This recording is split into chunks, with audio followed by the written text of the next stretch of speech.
My dear students and all my dear viewer, you all are welcome to Mishra Sir classes of English.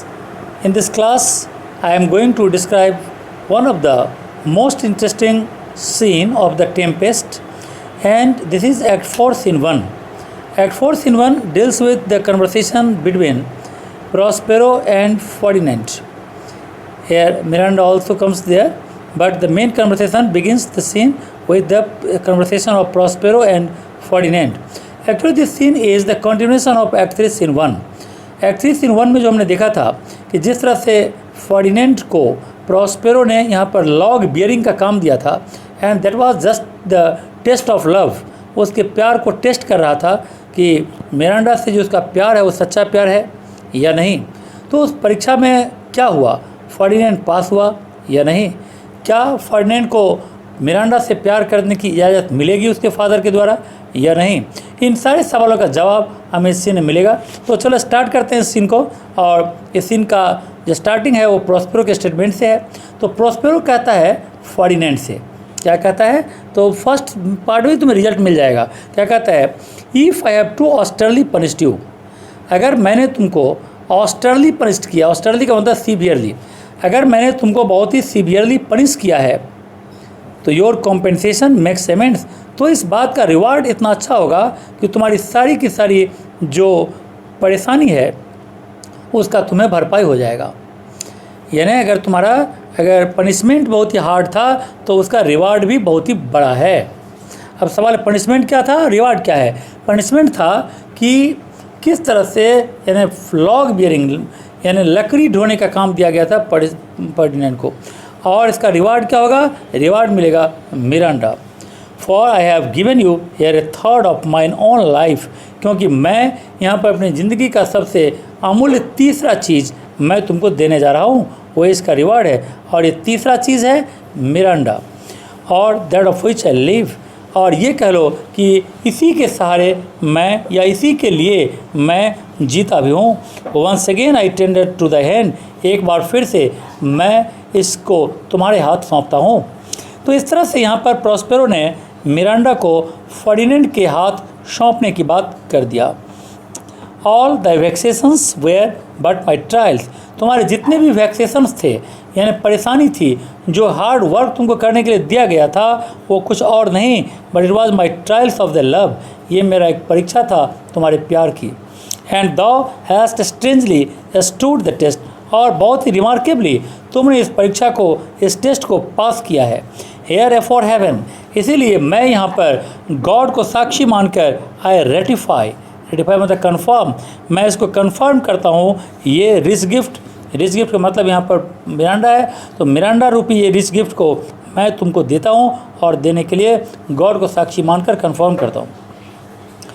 अब यहाँ पर देने के बाद उसके हाथ में देने के बाद क्या कहता है, oh Ferdinand do not smile at me. Ferdinand जब ये बात सुन रहा है तो फर्डिनेंड मुस्कुरा भी रहा है, क्योंकि प्रॉस्पेरो यहाँ पर जो अपनी बेटी की तारीफ़ कर रहा है, जिसकी वजह से फर्डिनेंड मुस्कुरा रहा है, और उसको देख लेता है. प्रॉस्पेरो कहता है, oh Ferdinand do not smile at me, Ferdinand मेरे ऊपर तुम मुस्कुराओ मत. That I boast her off, कि मैं इसकी इतनी तारीफ़ कर रहा हूँ, मैं जो इसकी इतनी तारीफ़ कर रहा हूँ इस पर तुम स्माइल करो, बट स्माइल मत करो. For thou shalt find she will outstrip all praise, क्योंकि तुम खुद देखोगे कि जितनी तारीफ़ मैंने की है ये लड़की उससे ज़्यादा तारीफ़ के लायक है, वो तुम खुद देखोगे. And make it all behind her, और सारी की सारी तारीफ़ इसके पीछे है. मतलब इसकी जो योग्यता है, इसकी जो टैलेंट है, इसकी जो फीचर्स है, वो सारी की सारी फीचर्स एक तरह से इसके मैंने जो तारीफ़ की है उससे कहीं ऊपर है. फर्डिनेंड कहता है, do believe it against an oracle. Ferdinand कहता है, हाँ इसमें कोई संदेह नहीं है, ये मुझे पूरी तरह से इसका विश्वास है मुझे. अगेंस्ट एन ऑरेकल, यानी ऑरेकल मतलब वॉइस ऑफ गॉड, अगर गॉड की आवाज़ को भी में भी कोई कहे इसमें ये तारीफ़ नहीं है तो मैं विश्वास नहीं करूँगा.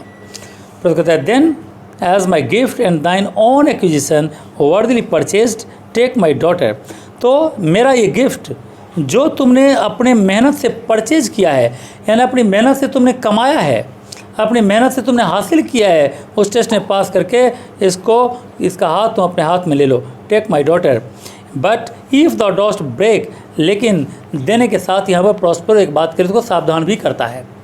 क्या सावधान करता है? कहता है but if the dost break her virgin knot, अगर इसकी जो वर्जिन नॉट है, मतलब इसकी जो प्यूरिटी है, इसकी जो यानी वर्जिनिटी है, इसको अगर तुमने ब्रेकअप किया बिफोर ऑल सैंक्टिमोनियस सेरेमनीज, यानी शादी से पहले, तो ये जो सैक्टिमोनियल का मतलब है सैक्रेड सेरेमनी, मतलब ये मैरिज सेरेमनी। तो मैरिज रूपी जो सैक्रेड सेरेमनी है, इसके होने से पहले अगर तुमने इसकी प्यूरिटी को नष्ट किया तो may with full and holy rite be ministered, no sweet aspersion shall be heavens lest fall to make this contract grow. तो गॉड इस शादी के बंधन को कोई अच्छी ब्लेसिंग्स नहीं देगी, कोई भी अच्छा ब्लेसिंग्स गॉड से नहीं मिलेगा अगर तुमने इसके वर्जिनिटी को शादी से पहले ही ब्रेकअप कर दिया।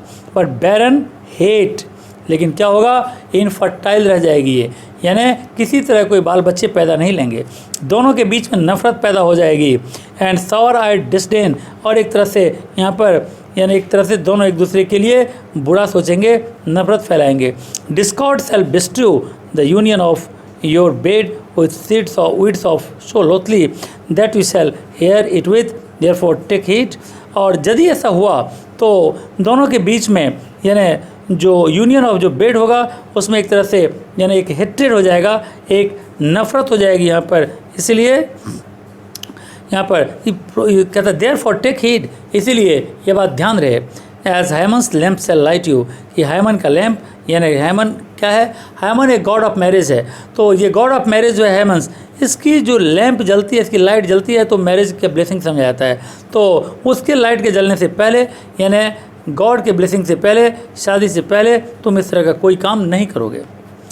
फर्न कहता है एज आई होप, जैसा मैं आपसे प्रॉमिस कर सकता हूँ या मेरी उम्मीद है, फॉर क्वाइट डेज, कि मैं पीसफुल लाइफ, मैं ये उम्मीद करता हूँ कि हमारी ज़िंदगी पीसफुल होगी। क्वाइट डेज फेयर इशू, हमारे जो बच्चे होंगे वो बहुत ही सुंदर होंगे। एंड लॉन्ग लाइफ, और हमारी शादी बहुत लंबे समय तक चलेगी। With such love as it is now, और हम दोनों के बीच में ऐसा ही प्यार रहेगा जैसा कि प्यार अभी है। द मर्केस्ट डेन, दुनिया का सबसे अंधेरा से अंधेरा जो गुफा होता है वो। द मोस्ट अपॉर्चुनेट प्लेस, या सबसे ज़्यादा अपॉर्चुनिटी वाला प्लेस, मौका पाने वाला प्लेस भी अगर हमको मिल जाए, चाहे एकदम अंधकार मिल जाए डार्केस्ट डेन, या हमें सबसे अच्छा मौका वाला जगह मिल जाए, तो भी स्ट्रॉन्गेस्ट सजेशन, या बहुत ही यानी एक तरह से यानी टेम्पटेड करने वाला कुछ ऐसा चीज़ हमें मिल जाए, तब पर भी ये जो इविल चीज़ है ये हमें प्रवोक नहीं कर पाएगा और हमारे प्रॉमिस को मेल्ट नहीं कर पाएगा, मेरे ऑनर को मेल्ट नहीं कर पाएगा, यानी मुझे प्रवोक नहीं कर पाएगा। चाहे कितना भी मुझे मौका मिल जाए, मैं इस मौके का लाभ नहीं उठाऊंगा और मैं इस चीज़ को ब्रेकअप नहीं करूंगा। The edge of that day's celebration when I shall think or Phoebus steeds are foundered or night kept chained below, चाहे इसके लिए जो भी हो जाए, यानी लेकिन मुझे लगता है, अब यहाँ कहता है कि when I shall think or फॉबियस, लेकिन मुझे ऐसा लगता है कि फॉबियस का मतलब क्या होता है? सन, स्पीड्स आर फाउंडेड, सूरज का स्पीड कम हो गया है, और नाइट केप्ट चेंड बिलो, और रात की स्पीड भी कम हुई है, दिन और रात दोनों ने अपना स्पीड कम कर लिया है। इसका मतलब फर्डिनेंड कहना चाहता है कि मुझे लगता ही नहीं कि समय पास हो रहा है, समय लगता है कि स्थिर हो गया है, यानी वो इतना बेताब है उससे शादी करने के लिए मिरांडा से, इसे लगता है कि समय ठहर गया है। प्रॉस्पेरो कहता है यहाँ पर फेयरली स्पोक, वाह बहुत अच्छी बात की तुमने। Sit then and talk with her, ठीक है अगर ऐसी बात है तो बैठो और बैठ करके तुम दोनों बात करो। सी इज़ दाइन ओन, क्योंकि अब तुम्हारी है। और इस तरह से यहाँ पर प्रॉस्पेरो ने क्या कर दिया, तो एक तरह से मिरांडा का हाथ उसने फर्डिनेंड के हाथ में दे दिया। अब वो टॉपिक को चेंज करता है और कहता है what Ariel, my industrious servant, oh my industrious servant, oh my busy servant Ariel, कहाँ हो तुम? जैसे वो एरियल को याद करता है, एरियल हाजिर हो जाता है। एरियल कहता है what would my potent master, my powerful master, potent master means powerful master, तो ओ पावरफुल मास्टर बोलिए क्या बात है, मैं यहाँ पर हूँ, हेयर आई एम। प्रॉस्पेरो कहता है दो एंड द मीनर फेलोज, तुम और तुम्हारे छोटे छोटे साथी, your last service did worthily perform, अभी भी जो काम मैंने तुमको दिया था वो काम तुम और तुम्हारे साथियों ने बहुत अच्छी तरह परफॉर्म किया है। अब यहाँ पर अगर सवाल उठता है कि कौन सा काम दिया गया था, तो क्या कहेंगे हम लोग कि यहाँ पर जो हार्पी बन करके वो यानी एरियल गया था और उसके जितने भी अदर जो एजेंट्स थे उन लोगों ने टेबल वगैरह लेकर के खाना लेकर के गया था डांस करते हुए, उसी की बात यहाँ हो रही है। And I must use you in such an the trick, लेकिन उस काम को तुमने अच्छी तरह परफॉर्म तो किया, लेकिन अब मैं चाहता हूँ कि यहाँ पर मैं तुम्हें एक दूसरा काम दूँ। और मेरा दूसरा काम क्या है? कहते हैं गो ब्रिंग द रेवल, तुम जाओ और यहाँ पर क्राउड जमा करो, कुछ भीड़ जमा करो, कुछ लोगों को यहाँ पर जमा करो। Over home I give the power, और उसको मैं क्या कर दूंगा? अपनी जादुई शक्ति से मैं उसको यानी मैजिकल बना दूंगा। हियर टू दिस प्लेस, और उस क्राउड को लेकर तुम यहाँ पर आओ। Incite them to quick motion, और उन सबको तुम प्रोवोक करो, उन सबको तुम उकसाओ, कहो जल्दी करने के लिए। और I must bestow upon the eyes of this young couple some vanity of mine art, क्योंकि मैं इन दोनों यंग कपल के बीच में की आंखों में एक तरह से अपने आर्ट का, अपने जादुई कला को दिखाना चाहता हूँ। मेरा जो मैजिकल पावर है इसको मैं दिखाना चाहता हूँ इन दोनों को। किसको? फर्डिनेंड को, मिरांडा को। इट इज़ माई प्रॉमिस, और मैंने ये बात इससे प्रॉमिस किया है। And they expect it from me, और ये लोग मुझसे एक्सपेक्ट करते हैं कि मैं इन्हें अपने जादू का की जो कला है उसको मैं दिखाऊं। तो एरियल कहता है प्रेजेंटली, क्या क्राउड को अभी जमा करना है? पर उसको कहता है या विथ ड्रिंक, हाँ अभी जमा करना है, आँख के पल गिरने से पहले जमा करना है। ये कहता है before you can say come and go. Aerial कहता है ठीक है कोई बात नहीं है, इससे पहले कि आप कहेंगे कम आओ एंड गो जाओ, तो जितना देर में आप कहेंगे कम एंड गो उतना देर, एंड ब्रीथ ट्वाइस, और आप दोबारा सांस लोगे। एक बार सांस लेता है आदमी, दोबारा सांस लेता है, उसके बीच में जितना इंटरवल रहता है उतने ही कम समय में। एंड क्राई सो सो, और कोई आदमी चिल्लाएगा सो सो, तो इतने कम समय में ईच वन ट्रिपिंग ऑन स्टो, तो हर एक व्यक्ति, एक एक व्यक्ति क्या होगा, वो लोग यहाँ पर डांस करता हुआ यहाँ पर पहुँच जाएगा। Will be here with mop and mow, so do you love me master, वो तो मैं क्राउड यहाँ ला दूंगा, लेकिन ओ मेरे मास्टर प्लीज़ आप ये बताओ कि आप मुझसे प्यार करते हो ना, नहीं करते हो? पर कहता है डियरली, मैं तुमसे बहुत प्यार करता हूँ। My delicate Ariel, oh my beautiful Ariel, do not approach till the dost hear me call. अब तुमको जब तक हम आवाज़ न दें तब तक तुम गुप्त ही रहोगे, तब तक तुम विजिबल नहीं होगे। So remain invisible till my call. Ariel कहता है वेल आई कॉन्सेव, यस मैं समझ गया। अब प्रॉस्पेरो कहता है फर्डिनेंड से लुक दो बी ट्रू। और प्रॉस्पेरो एक बार फिर से आगाह कर रहा है, कहता है देखो जो कसम तुमने खाई है कि मैं इसकी वर्जिनिटी को ब्रेकअप नहीं करूँगा, तो उसके लिए तुम बिल्कुल यानी उस पर ध्यान रखना। Do not give dalliance too much the rein, और ज़्यादातर किसी भी बात के लिए यहाँ पर ऐसा कोई बिहेवियर नहीं करना जो यानी तुम्हें अपने लेवल से नीचे गिरा दे।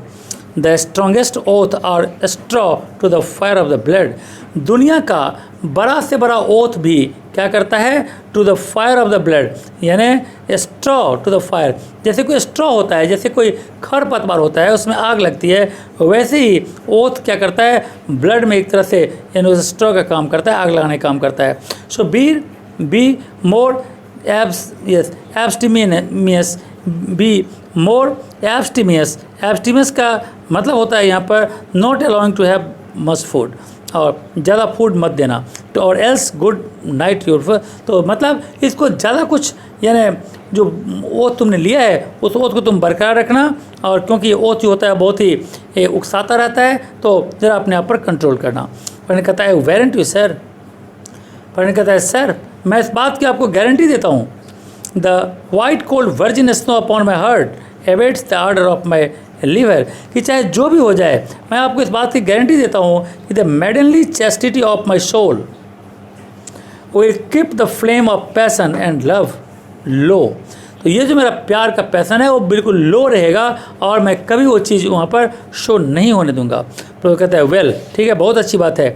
नाउ कम माई एरियल, अब मेरे एरियल अब यहाँ पर तुम बाहर आ जाओ। एंड ब्रिंग ए कोरोलरी, कुछ और स्पिरिट को यहाँ पर लेकर आओ। कोरोलरी का मतलब है सम मोर स्पिरिट लेकर आओ, rather than want a spirit appear, और खुद प्रकट हो जाओ। एंड पार्टली का मतलब यहाँ पर स्मार्टली, नो टंग सेल ऑल आइज, कोई आवाज़ नहीं होगी, कोई जुबान नहीं होगी, बल्कि सिर्फ यहाँ पर आंखें होगी। सो बी साइलेंट, बिल्कुल तुम चुप रहोगे और न कुछ बोलना नहीं है। All attend and be quiet. तो इस तरह से यहाँ पर ये जो सीन है इसका ये फर्स्ट पार्ट था एक्चुअली 134। इसके बाद वो यहाँ पर जो सीरीज और इडिस को लेकर यहाँ पर आएगा और बुलाया जाएगा। तो ये जो पार्ट है यहाँ पर, इस पार्ट को हम लोग यहाँ पर इस सीन को कई पार्ट में बांटे हैं, इसको हम यहीं पर ख़त्म करेंगे और इसका ये पार्ट हम लोग यहाँ तक क्लियर करेंगे। और मुझे लगता है कि तुम्हें समझ में आ गया होगा। So thank you and God bless you.